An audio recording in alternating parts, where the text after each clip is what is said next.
Hey everyone, my name is Noble Absinthe, and welcome back to my Samurai Jack retrospective. Today we're on episode 19. Jack remembers the past. Let's get started. Well, with the last episode being so action-packed with killer robots who almost destroyed Jack for keeps, how are we gonna top that episode? Who's the next villain of the week? Well, here it's just an angry band of robot pussycats who fly around in giant grasshoppers. Our hero is also flying around in a giant grasshopper of his own, and he of course does his thing of annihilating the threat and saving a civilization of furry people. We're not given any context for this fight, so even though we start with intense sounding music,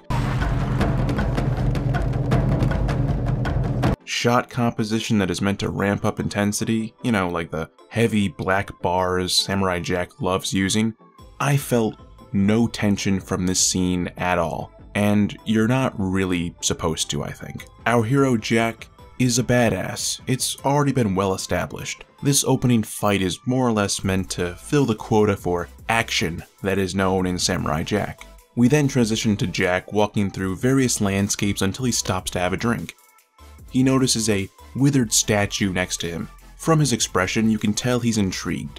He looks around and sees another statue, but this time the image flashes to a perfect statue, perhaps of what it looked like in its prime, or maybe its memory. Jack wanders around for a bit and finds a destroyed bell, and finds his family's mark, and everything floods back to him. He knows this place is his home. He looks at the destroyed ruins, and then we see these buildings flash back to their true majesty. What I found to be an amazing technique was to show the destroyed ruins, then change it back to the past, and then zooming out even more to see it in its full glory. Jack's homeland was beautiful, so beautiful that for a brief moment, he's lost in it. Just look. We transition directly to Jack being back to the past, but eventually reality kicks in, and he sees what remains. Nothing more than a bunch of ruin, moss, grass, and dirt. He's hurting. This is a reminder of his failure to defeat Aku. All the people he let down, all the friends and family he had are gone, and everything is just a memory. We then have Jack walk down memory lane as he makes his way to his house. Our first memory is Jack running around in a grass field, chasing grasshoppers. Perhaps it's some symbolism or poetic irony that we started this episode off with a giant grasshopper. Regardless, Jack frolics around for a bit until he bumps into a girl his own age. They then choose to frolic around together, chasing grasshoppers. And she's a nice girl. When Jack falls down in the mud, she doesn't laugh at him. She instead joins him, and they have a great day together, until one grasshopper flies away and the girl becomes sad. Jack then gives her an origami grasshopper. She accepts it, gives him a kiss, and then runs away. I find this memory to be really interesting, and it's kind of hard to ignore the imagery of grasshoppers, but this flashback is really telling. Jack was always a nice kid with a big heart, so when someone was down, he would try to cheer them up, just like how the girl would cheer him up. The imagery with the grasshopper flying away from the girl and being replaced with a paper one made me realize that Jack was that grasshopper that flew away from her. Just blame Aku. It's a sweet childhood memory, and Jack remembers it fondly. We then have our next memory with Jack, and it's by a bridge. Jack is feeding some koi fish when he notices this father and son pair come by. The father has this extremely serious look on his face when he enters the scene, and you can't help but feel a little off-put by him. He lets his son get off the cart and goes onto the bridge to deal with some bandits, and with a stare very reminiscent of our hero Jack, he takes them all out with his samurai skills and has them all sent down the river. Jack was inspired by this moment to learn the way of the samurai, or at least to swing a sword. As Jack makes his way to his home, he sees the image of the army and his loving mother and father. They disappear as they welcome their kid Jack back into the mother's arms. And this is meant to illustrate that your memories are just that. Memories. They belong in the past. Our Jack makes his way inside his destroyed home and finds a ball he used to play with. This memory takes us back to when he had to deal with bullies. His ball would be taken away and Jack would cry to his father, who told him that sometimes you have to fight for what is yours, and for what you believe in, and that it isn't really brawn that is strength, but rather what comes from within. Jack is then shown feeding some birds, and the same bullies come by. Jack has the birds cause a distraction, and he swipes the ball back from the bullies, and they're none the wiser.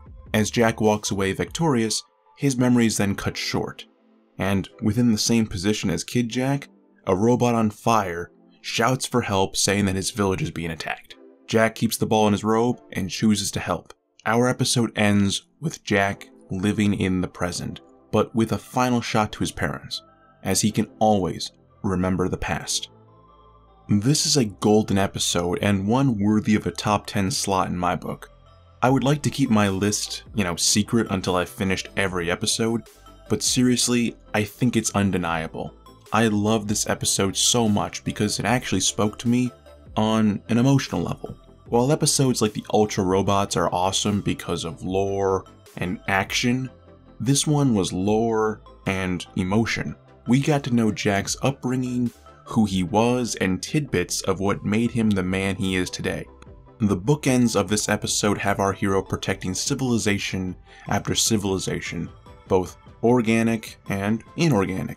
He wants to help people, and since we flash back to his past, we got to see what made him who he is today, in small samples, seeds of what would become our Jack.